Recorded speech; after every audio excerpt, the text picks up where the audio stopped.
Michael Jackson, the name itself, it's an institution, right? For decades, he was, without a doubt, one of the most famous people on the entire planet. But what really made him the king of pop? Today, we're going to try to deconstruct it all: the unbelievable talent, the fame that was on a whole other level, and the very complex legacy of a true global icon. So, let's dive in. This whole thing kicked off recently on a podcast with Bill Simmons, and it's a really interesting way to think about it.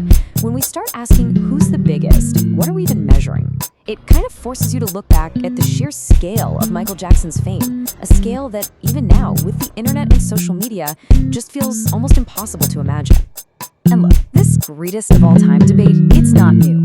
For as long as I can remember, it's really circled around these three names. You've got the Beatles, the best-selling artists, you've got Elvis, the king of rock and roll, and then there's Michael Jackson, who is widely seen as the single most successful entertainer ever. And that word entertainer, that's the key right there.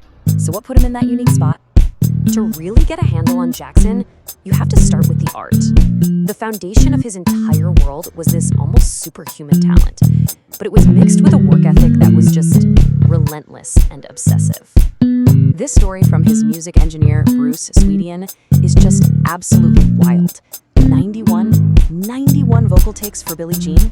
But here's the craziest part. The take they actually used, the one we all know and love, was take number 2.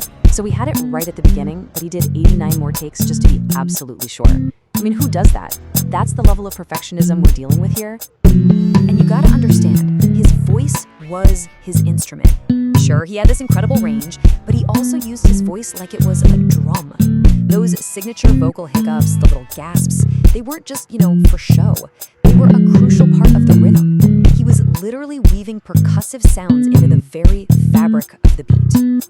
And the thing is, he didn't just come out of nowhere. He was a student of the absolute masters. He said it himself. He watched everyone. You can see the raw energy of James Brown, the impossible smoothness of Fred Astaire, the total showmanship of Sammy Davis Jr. in everything he did. He studied their genius to become a master himself. So, what was the result of all that insane work? Well, it's this number right here, 8. That is the record-smashing number of Grammy Awards he took home in one single night for the album Thriller. That wasn't just a win, you guys, that was a coronation. It was the entire industry basically saying, okay, this guy is on another planet. But Michael's genius wasn't just about what you could hear.